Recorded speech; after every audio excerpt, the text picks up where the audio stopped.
Hello, everybody. Aiden here, and welcome back to another video here on the Around the Slice Entertainment YouTube channel. Today, I am kicking off my series of Season 2 episode reviews for HBO Max's The Pitt, which new episodes of Season 2 premiere every Thursday night at 9 p.m. So, obviously, just schedule going forward here, a little housekeeping. You can expect a new episode review every week around 10, 11 p.m. at night whenever I finish it and come down to record a quick review and discussion for you guys. So every Thursday night, bottom line is every Thursday night, you're going to get a review right here on the Around the Slice Entertainment YouTube channel for each episode of The Pitt Season 2 every week. But before I dive into this Season 2 premiere, and specifically, which I think was great, mind you, I want to give my background on Season 1. So I had heard some fellow YouTubers I follow, I have heard some people I read on Twitter and stuff that The Pitt is great. You got to watch The Pitt. Season 1 premiered last January and finished around last April.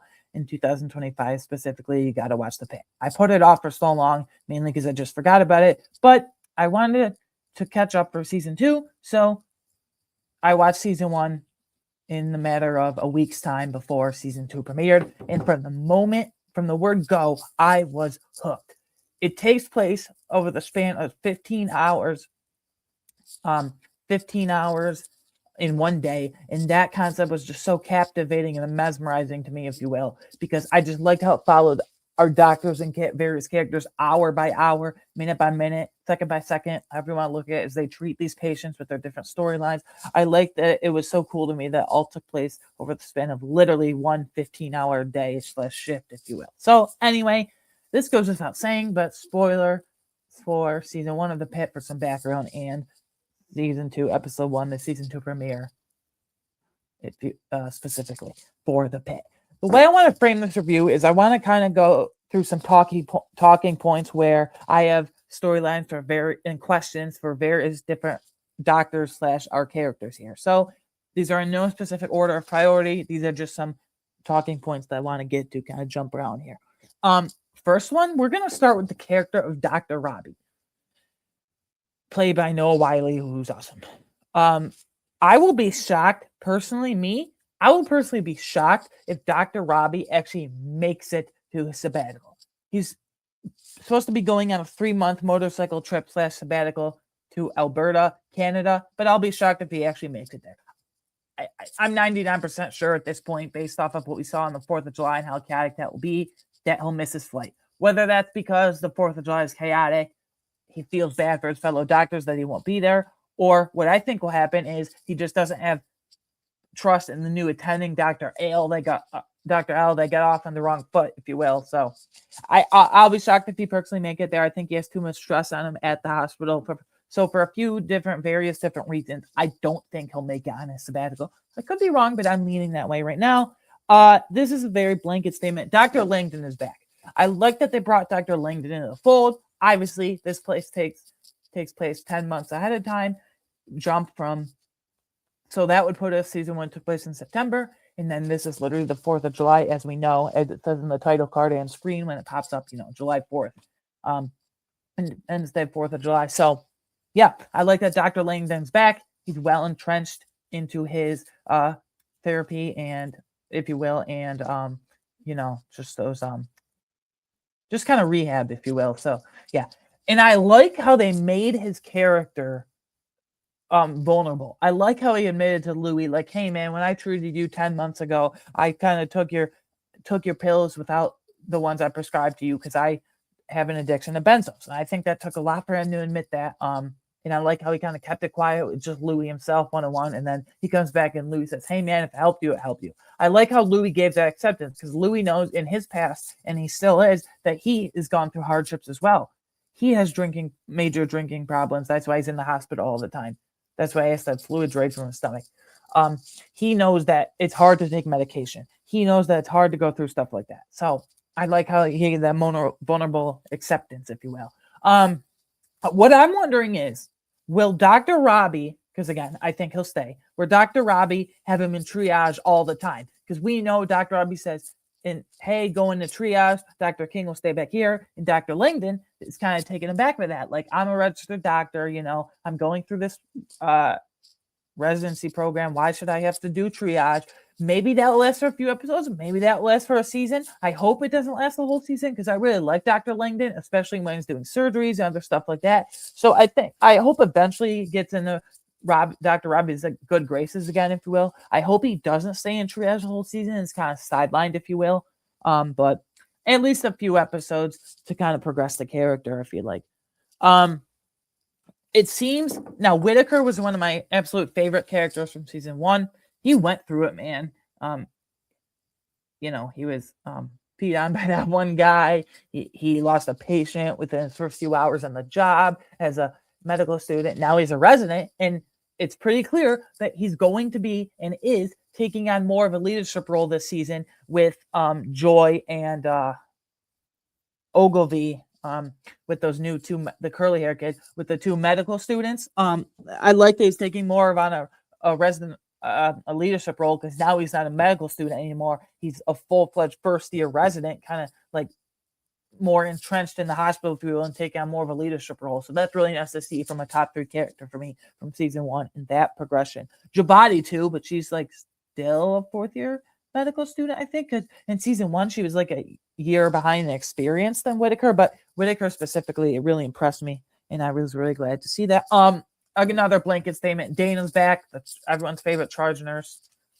She's back because I know towards the end of season 1 she was kind of teasing, I might retire. I'm done with this shit. Like, I can't do this anymore. I got punched by Doug Driscoll. Like, I can't do this anymore. But she's back.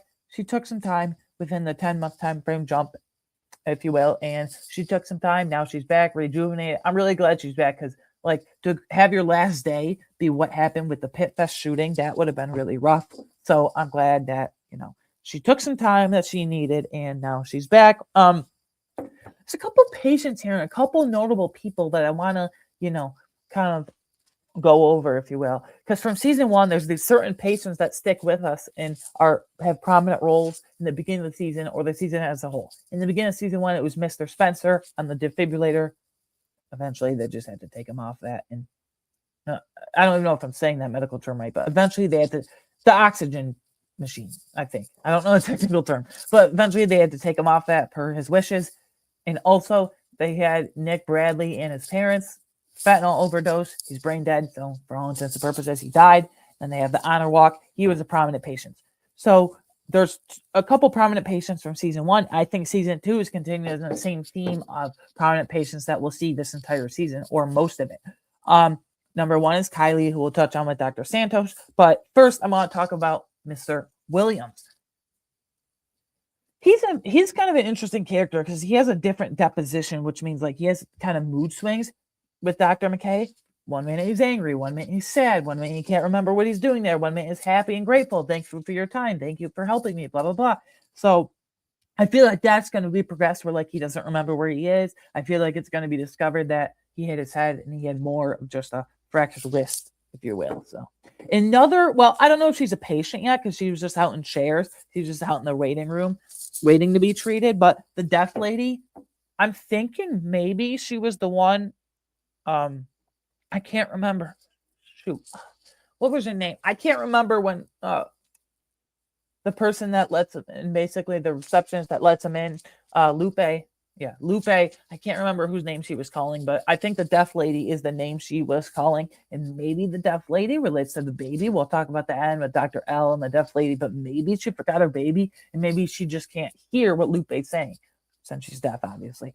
So I think that will be a prominent character. I think, there's going to be a lot of themes and moments where the sound on the TV or whatever you're watching on, if you will, goes silent. So, yeah. Next storyline. So, Mr. Williams and the deaf lady will be a prominent character / patients. Mel's malpractice lawsuit.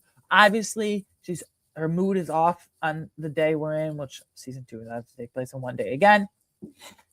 She talks to Dr. Santos and she's like, whispers in the download, like, I was sued in a malpractice lawsuit. And Dr. Santos is like, don't worry about it. Brush it off. We're protected by the hospital. Everyone gets one of those now and again. But I'm wondering if like it was just like a conversation piece for her and Dr. Santos, or if it'll be kind of brushed under the rug and they'll never touch on it again. I don't need it to go along the whole season, but I do at least for the next 2 or 3 episodes or so, at least the next 3 or 4, go on to say, like, this is what happened. Maybe it was settled. Maybe it wasn't. Maybe they'll get a lawyer involved. I really hope they kind of touch on it. I really hope it was just not a like throwaway thing for this one episode. I mean, something like a malpractice lawsuit, I feel like should be touched on more, especially in a hospital. Now we get to my final 2 talking points, which are easily by far the most 2 compelling and interesting storylines, if you will, from me personally, Aiden personally. First, Dr. Santos with Kylie. Kylie, obviously, she falls in soccer. That's how she gets a bruise on the back. And Dr. Santos, she always jumps to conclusions. And now in season 1, she was right. She jumped. That guy was abusing his daughter in like sexual ways that we're not going to talk about. But yeah, and Dr. Santos was right for jumping to that conclusion. And then in here, she jumps to Kylie being treated with child neglect, her father abusing her, about all this. So it's good that Dr. Santos is aware, but since Dr. Santos clearly had that in the past from season 1, she dealt with that as a child, she dealt with that as a teenager, young adult, whatever it is.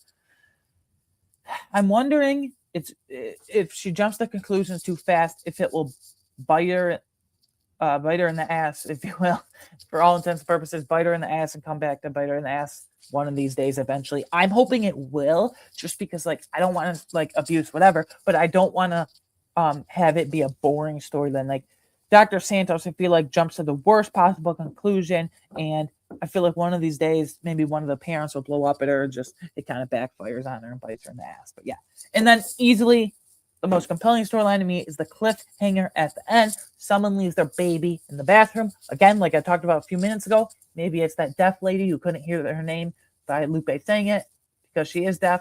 Maybe she was the one that Lupe was calling. Maybe she left her baby in the bathroom and couldn't hear people call her baby or call her name. But I'm more interested because Samira, Dr. Mohan, as we know her, Dr. Mohan at the end gives the new attending, Dr. L, a little post-it note or records on a piece of paper.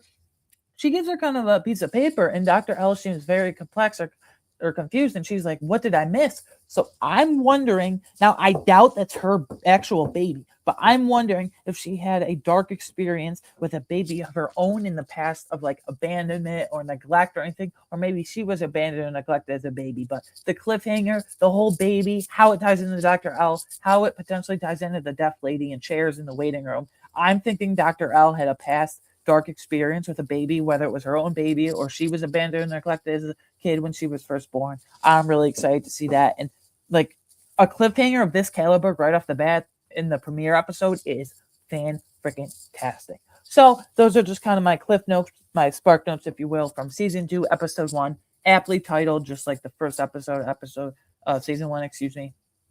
Sorry about that. 7:00 a.m. It's going to go through 15 hours, I assume. I don't like to look up episode counts because I don't want to be disappointed when it ends. 15 hours, 15 episodes of the 4th of July. And that's really compelling. Maybe someone gets a brutal injury from a fireworks, or there's a big event like the shooting at Pitt Fest from season 1 that ties everyone together, and they have to work literally and figuratively around the clock. So yeah, most compelling storyline, the whole baby and how it ties in Dr. L and potentially the deaf lady, but more so Dr. L with the dark experiences. Anyways, those are my notes from season 2, episode 1. I'm going to give season 2, episode 1 a 10 out of 10. I like how these certain characters are progressing. Oh, and I'm wondering, slide note, if Donnie's going to take more on of a role, because now he's a registered NP. He's a registered nurse practitioner, Robbie mentioned. So I'm assuming he'll take on a bigger role, but who knows? So yeah, those are my storylines to watch going forward. So housekeeping, just like I said in the beginning, but if you forgot or you're just watching right now, whatever. Every Thursday night, episode premieres at 9 p.m. Come down and do an immediate reaction, just like this. New notes from the episode, questions I have going forward, and overall feelings, and a final rating. So again, season 2, episode 1, titled 7:00 a.m. of The Pit. I'm going to give it 10 out of 10. The urgency is up here. Certain characters are back. Certain characters are progressing. And then I'll see the cliffhanger right off the bat. So anyway, I'll see you guys next time. Lastly, you can follow me on Twitter at AWeingartner13, always posting about movies, TV shows, pop culture in general. Please share this, like and subscribe to this channel. Please share this video and channel with anyone and everyone you know. Let me know down in the comments below how did you like season 1 of the Pitt, and how did you like this season 2 premiere? Again, giving it a 10 out of 10. I will see you guys next time. Thank you for the support as always. Off to a great start. Goodbye.